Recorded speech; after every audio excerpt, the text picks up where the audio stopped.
Listen, whatever you are prompted to do, do it. Whatever intuitively you are prompted to do, if you hear this loud inner voice, right, prompting you to do certain things that you might be afraid to do, you should do it. Now, let me, a little disclaimer here. If that voice is telling you to do negative things, that is not your intuition. Because your intuition is God. It's, the window to your soul, and it's never going to tell you bad things to do. So if it's bad things that's prompting you, that's not your intuition. Do the things that intuitively you're hearing out loud. Okay, this was the hardest thing in the world for me to do. And I think I started it in 2022, either 21 or 22. And you can actually see my transformation if you go to my YouTube, or you go, I think even TikTok. I think I loaded a lot because I started on YouTube. But you can actually see my transformation, right? Because I totally also believe in spiritual weight. I let go of a lot of things, and I started doing, I was doing the same things that I was always doing. But between menopause and 2020, right, I gained weight, but I also was still working out, still doing the things, and it just wasn't working. And then when I started transforming and I started listening to my intuition, and my intuition prompted me to do this like a year before I did it. I was so nervous, and I was so apprehensive, and I was ambivalent. I didn't want to do it. I was afraid to do it. I was afraid of what people would think, and I was afraid that people would say, like, what are you talking about? I was afraid of all of those things, but I did it anyway. Despite what people might think, I'm actually an extrovert. I don't really like to be out anymore. I don't like to be seen or in the public or anything like that. So I don't really do those things. And so this was really, really, really hard for me to do. But my intuition, my inner thoughts kept telling me to do it, do it, do it, do it. And for a whole year, I just wouldn't follow it until I did it, right? You have to do that. And I'm going to explain to you too. The reason why you have to do that is, in this healing journey for me, it almost killed me. Right? I almost died from this. And by the time I was awakened, and by the time I was transforming, and by the time these spiritual downloads were coming to me, and I was like saying all these things and feeling all these things, and I needed guidance, my person was already not gone yet, but my person was already, in a dementia state, and I couldn't talk to her. And that is Alpha Omega. That is my grandmother.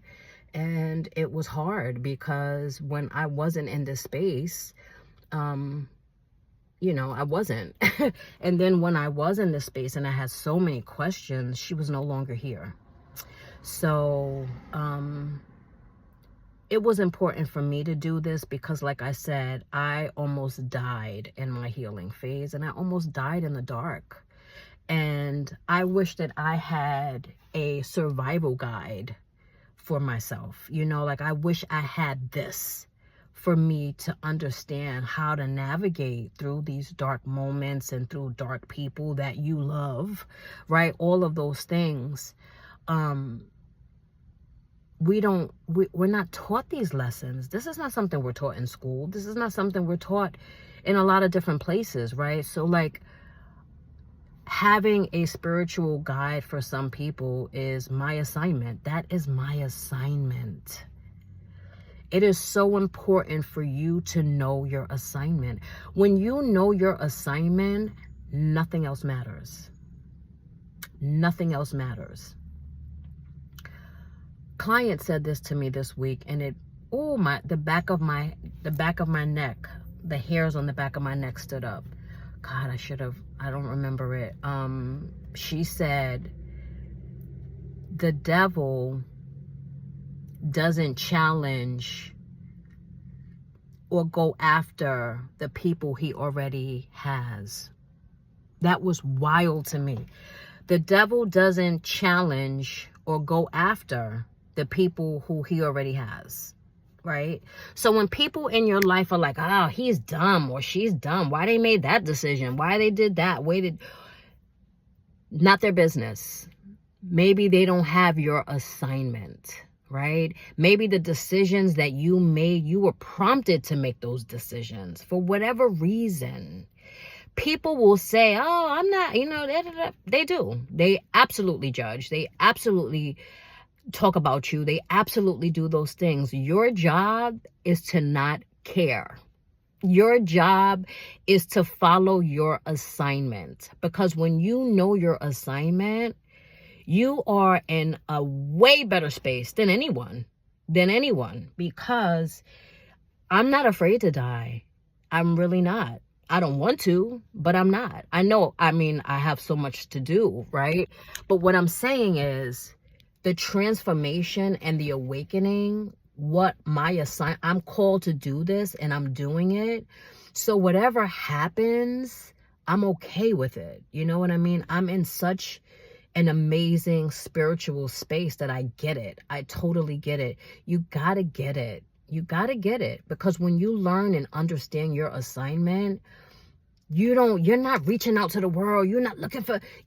It's very, very seamless. When you get your assignment, that's your focus. Your focus is not on anything and anyone. Your focus is on your assignment and reaching what you're supposed to do. If I reach 2 people in this journey, I did my job. If I reach 5 people who understand, then I did my job. That's all I care about today. And so when you understand your assignment, you don't have to worry about what other people think. Yeah, your job and your life and your experiences may be harder than a lot of people. And yes, maybe you made decisions that other people didn't make. Maybe you didn't sit complacent in certain things, in certain places, in certain whatever, right? Maybe you did the things, but you needed all of those experiences for your assignment.